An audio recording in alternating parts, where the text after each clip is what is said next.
Hey everyone, welcome to another session of Ceerazzledazzle Physics. In today's session, guys, we're going to be talking about drift velocity and looking at the equation I is equal to ηAvq, guys. So put down this title, it's going to be drift velocity and I is equal to ηAvq. And before we get going, guys, make sure you hit the like and subscribe button to keep my channel going and keep my content as free as possible. Okay, so what exactly is drift velocity?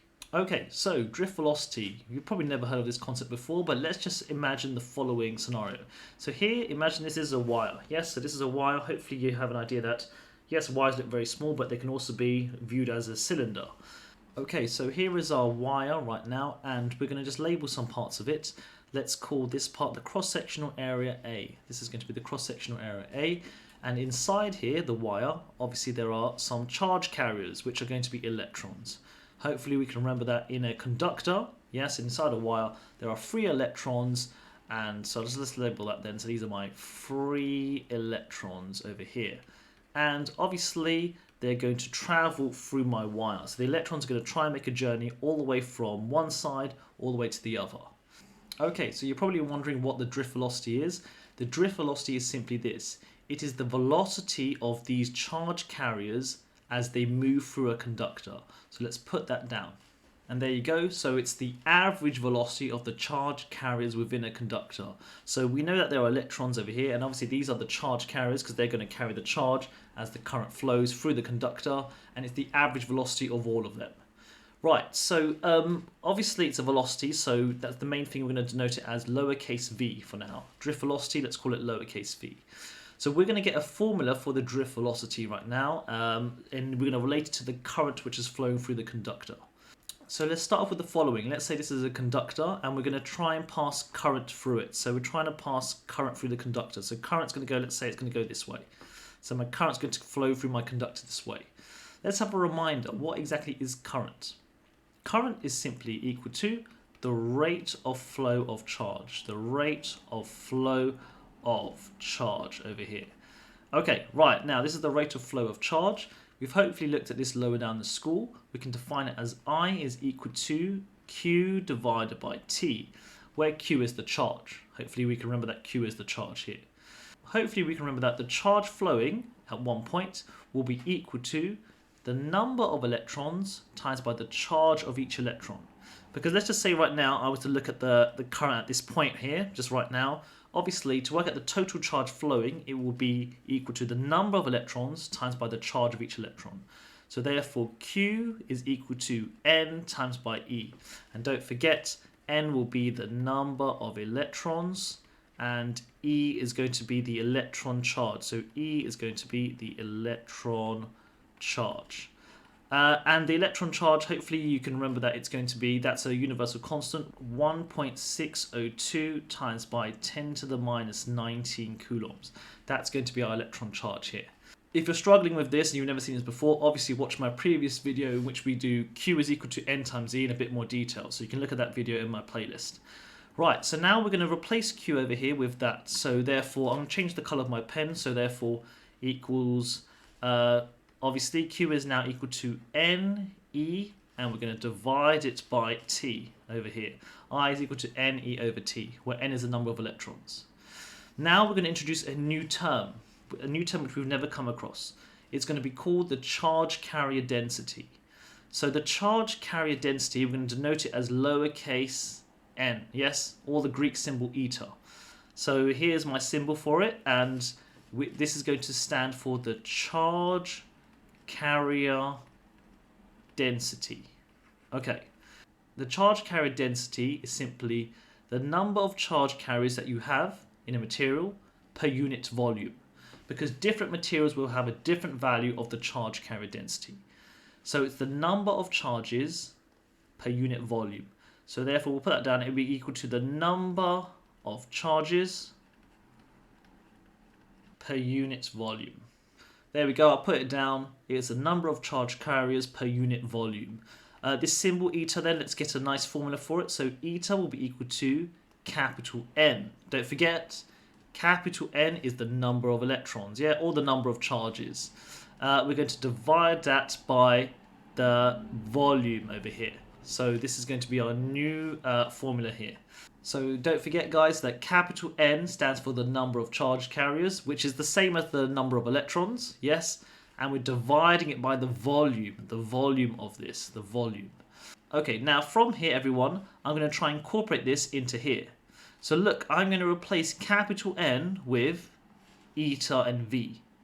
So look at this. So clearly we can see that capital N is equal to eta times by V. I can then replace it into here. So this is equal to eta V E divided by T over here. Everyone happy with this? So I'll just substitute this in here. Okay, right, so this is the charge carrier density. Okay, so a little bit more information about charge carrier density. In a conductor, there is a high amount of charge carriers per unit volume, obviously because it's a conductor. So in a conductor, we know that eta will be high, yes, because there's loads of charge carriers which can help pass the current. And if for an insulator, we can get the idea that therefore eta will be low because there are less charge carriers, and hence why it is an insulator. Okay, so we have an idea about eta, and it's the number of charge carriers per unit volume. Now we can replace it into here, which we've already done. Now, the next trick is this. Right, so the volume of this. What is the volume? So I'm just going to need a bit more space. I'm going to just do it at the top over here. Right, the volume, hopefully we have the idea that the volume of this will be equal to, notice this is capital V for volume. Capital V for volume, not lowercase v. The volume of this is going to be the cross-sectional area A times by the length. So the length, don't forget, this is a little bit of length here, times by the length of this. Yes, simple maths. So cross-sectional area times by the length here. Now we're going to substitute this into here. So therefore, it will be equal to eta and then AL, obviously that's the volume, times by the electron charge over here, divided by the time taken here. You might be wondering where are we going with this, but look, we're going to prove the formula which was today's title in a minute. Now, the last thing. Let's say you are an electron here. You are the electron here. You're going to travel this distance in a certain time. So if an electron travels a distance L in under a time t, hopefully we can identify that is the velocity over here. The lowercase v, the velocity of the electron going across. And now look, we can see the L over T here. This will be the velocity. So just this bit of the equation will obviously be represented by the velocity. So therefore I can rewrite this equation to go to be eta A V times by E over here. Excellent stuff. And there we go, guys. We have proven the equation that the current is equal to the charge carrier density times by the cross-sectional area times by the velocity of the electron as it travels through, times by the charge of the electron here. And let's just drop a line across that, so that's our final thing here. Right, make sure you understand where this comes from, make sure you can do it yourself here. It's loads of kids get confused with the fact that this is the charge carrier density. A lot of people think it's the number of electrons. No, it's not. It is the number of electrons per unit volume, or the number of charge carriers per unit volume. So make sure you're happy with that. We've used a couple of equations to get us there. So Q is equal to N times by E, and the charge carrier density is equal to the number of charges per unit volume, and the voltage is equal to the area times by the length here. So we've used all of these to derive this equation here. Easy stuff here. Okay, so from here we know that this equation applies for an electron moving through a conductor, but a more general expression of this equation you might see it as the following. I is equal to eta AVQ, where Q is any charge particle, for any charge particle. So obviously in the previous example, the charge was going to be Q, will be the electron, but for any charge particle, you can actually use this formula here.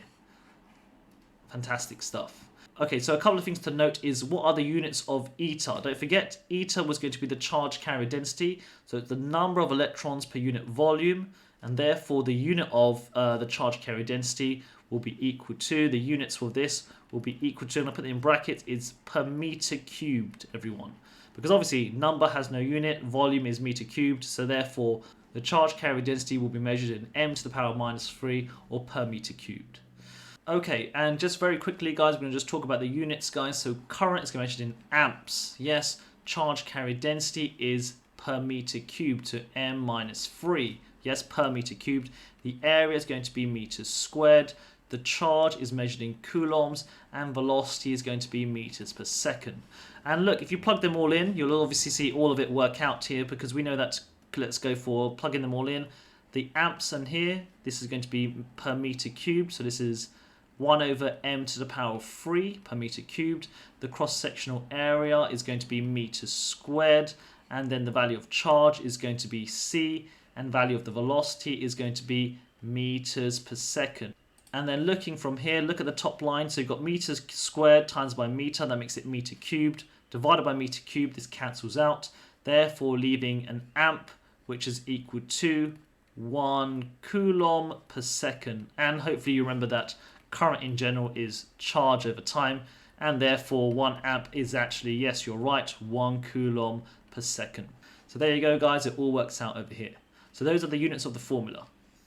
Okay, so the first question is going to be, if the charge carrier density eta increases, what happens to the current? So if you increase the number of charge carriers, what happens to the current? Let's just visualize it here. So here's our wire once again, and obviously from here right now, we've got the electrons inside here.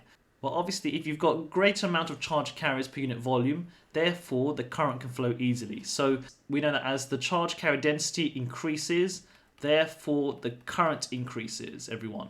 And obviously you can verify that with the equation. We can see that I is equal to ηAvq. As eta goes up, obviously I goes up as well. So just look at that formula in terms of this one. That this one goes up, this one also goes up at the same time. What about the other one? So the next question is this.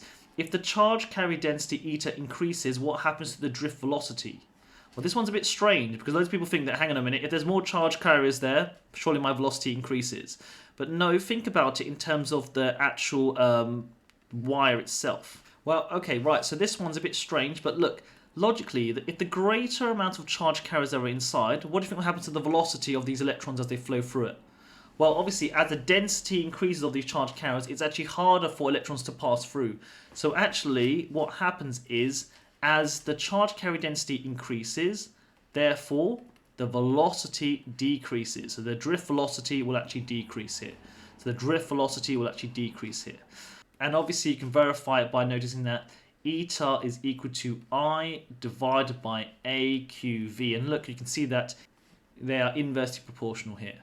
So that's 2 more scenarios that we've looked at. Okay, so let's test our understanding with the following question. What is the current in a copper wire with area of cross-section 2 times by 10 to the minus 5 meters squared when electrons drift through it with a mean speed of 0.8 millimeters per second? The number of density of free electrons for copper is 8 times by 10 to the power 28 per meter cubed. Okay, so first of all, we know the formula is going to be current is equal to the charge carrier density times by the cross-sectional area times by the charge itself times by the velocity. So what have we been given? Let's put down I, the charge carrier density, eta, A, Q, and V. Let's see what we've got here. We're trying to find out I, so we don't have that. The charge carrier density, yes, it's over here. It's going to be 8 times by 10 to the power of 28. And it's in the correct unit per meter cubed, m to the minus 3. The cross-sectional area, we've got it over here. This is the cross-sectional area. So therefore, it's going to be 2 times by 10 to the minus 5 meters squared. That's my area. The charge now. Okay, so the charge of the electron, because it's an electron, we know that the charge of the electron is equal to the electron charge E, which is the universal constant, 1.602 times by 10 to the minus 19 coulombs. Obviously, you'll be given that in the exam. Then finally, the velocity. The velocity is going to be, careful, it's 0.8 millimeters per second. So how much is that in a meters per second? You must convert that to meters per second. So converting this, guys, hopefully remember that milli means times 10 to the minus 3. So that's the same as 0.8 times by 10 to the minus 3 meters per second. So that's going to be my velocity. It'll be 0.8 times by 10 to the minus 3 meters per second. That's going to be, we've converted our velocity from millimeters per second into meters per second here.